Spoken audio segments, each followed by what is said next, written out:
छात्रों, आज हम एक नए शीर्षक को लेकर उपस्थित हुए हैं। आज का हमारा शीर्षक है गुण, उसका अर्थ, परिभाषा। इसके विषय में जानेंगे कि आखिर काव्य में गुण क्या होता है, काव्य में गुण क्यों आवश्यक हैं, काव्य गुणों का क्या महत्व है। भारतीय काव्यशास्त्र में गुणों की अवधारणा भरत मुनि के समय से ही मान्य है। काव्य में सौंदर्य की वृद्धि करने वाले, उसमें अनिवार्य रूप से नित्य विद्यमान धर्म को गुण कहा गया है। गुण का अर्थ है उत्तमता, विशेषता, आकर्षण अथवा शोभाकारी धर्म। काव्यशास्त्रीय संदर्भ में इनका अर्थ दोष अभाव अथवा काव्य की शोभा में वृद्धि करने वाले धर्म से माना गया है। रस काव्य की आत्मा है। मनुष्य की आत्मा के उत्कर्ष के लिए मनुष्य में कुछ उदात्त गुणों का होना आवश्यक होता है। इसी प्रकार से काव्य के उत्कर्ष के लिए कतिपय काव्य गुणों की अपेक्षा होती है। जिस प्रकार किसी मनुष्य के शारीरिक गठन, उसकी चाल आदि को देखकर वीरता की झलक मिल जाती है, उसी प्रकार कठोर या मधुर शब्द से युक्त रचना को सुनकर माधुर्य आदि की प्रतीति होने लगती है। वस्तुतः नीरस रचना को काव्य नहीं माना जाता। गुणों का निवास सरस का काव्य रचना में ही होता है। भारतीय काव्य चिंतन क्रम में गुण पर स्वतंत्र रूप से चिंतन कम ही हुआ है।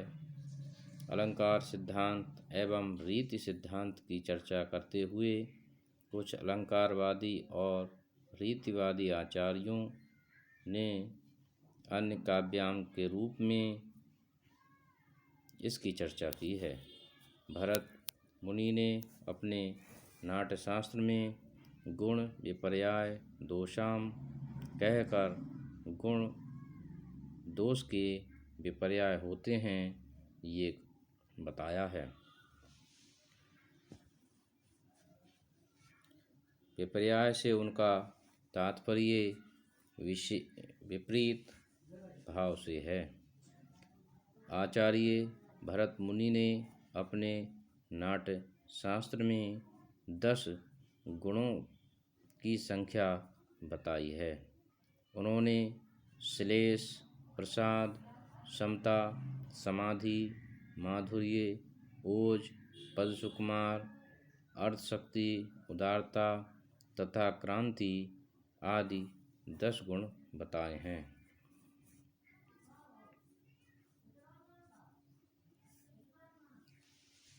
इसी प्रकार से आचार्य दंडी, आनंदवर्धन आदि ने भी उनका समर्थन करते हुए गुणों की संख्या 10 ही मानी है।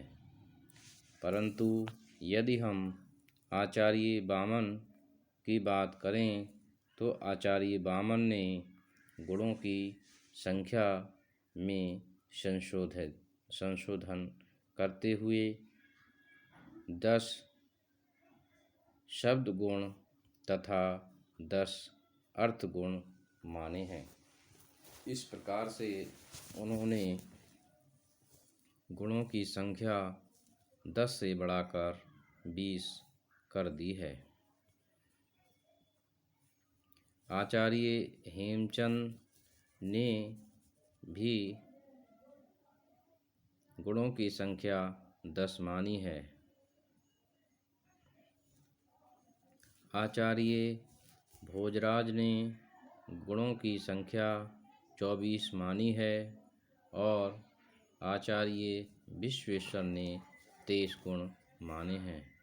आचार्य मम्मट ही ऐसे आचार्य हैं गुणों की संख्या 3 ही निश्चित की और 10 या इनसे अधिक गुणों की मान्यता को उन्होंने अस्वीकार किया। आचार्य मम्मट ने ओज, माधुर्य और प्रसाद 3 गुणों को स्वीकार किया है और सही मायने में ये 3 ही गुण अधिकांश आचार्यों ने माने हैं। ओज गुण क्या होता है? जिस गुण के कारण किसी रचना को पढ़ते हुए पाठक के मन में उत्साह और जोश उत्पन्न हो जाए, उसे ओज गुण कहा जाता है। इसमें कठोर वर्णों और संयुक्त अक्षरों से बने शब्दों का प्रयोग किया जाता है। ये गुण वीर और रौद्र रसों में विशेष रूप से प्रयुक्त किया जाता है। इसके बाद हम यदि बात करें कि माधुर्य गुण क्या होता है, जिस गुण के कारण काव्य को पढ़ते हुए पाठक का मन शीघ्र ही द्रवित हो उठे, उसे माधुर्य गुण कहते हैं। ये गुण श्रृंगार, करुण और शांत रसों में होता है। इस गुण में सामासिक पदावली का सर्वथा अभाव होता है, इसका छोटा समास होता है और रचना मधुर होती है। इसी प्रकार से तीसरा एक महत्वपूर्ण गुण है प्रसाद गुण। प्रसाद का अर्थ है प्रसन्नता, स्वच्छता, प्रांजलता और सुस्पष्टता। प्रसाद गुण में स्वच्छता, सरलता और सहज प्रगाढ़ता होती है।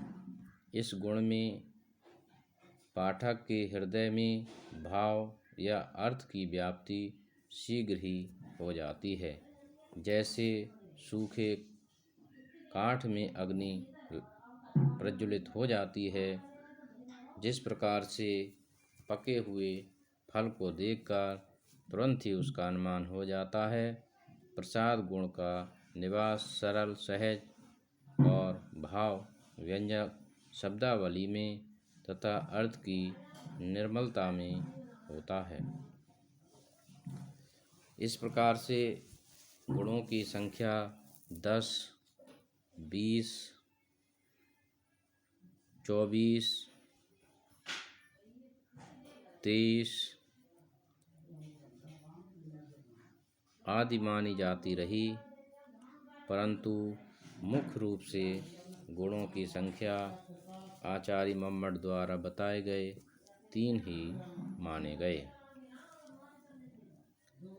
यदि हम देखें कि क्या वाकई गुणों की उपयोगिता है या इनका क्या महत्व है, ये भी हमें जानना चाहिए। भारतीय काव्य शास्त्रियों ने काव्य की आत्मा रस को माना है और उस रस के उत्कर्ष के सहायक के रूप में गुण, रीति, अलंकार आदि को माना है। इस क्रम में यदि हम देखें तो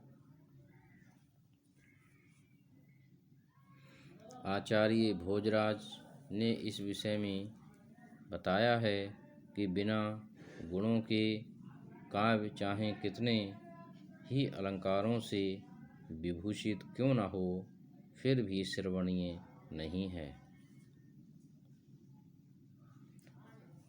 आचार्य दंडी ने काव्य शोभा कर्तारो धर्मा गुणा कहकर भी इनकी महत्वता का प्रतिपादन किया है। आचार्य विश्वनाथ ने गुणों को काव्य की शोभा बढ़ाने वाला आवश्यक धर्म बताया है। जिस प्रकार मनुष्य के शरीर में आत्मा के साथ साथ वीरता, नम्रता उदारता आदि गुण उसके महत्व को बढ़ा देते हैं। उसी प्रकार से रस के साथ साथ ओज, माधुर्य आदि गुण उसके उत्कर्ष को बढ़ाने वाले होते हैं।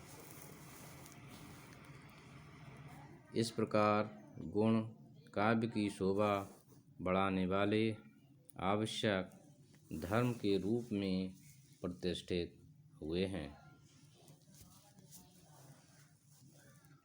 यदि काव्य में गुणों का समावेश न किया जाए तो काव्य सही माने में काव्य नहीं कहलाएगा।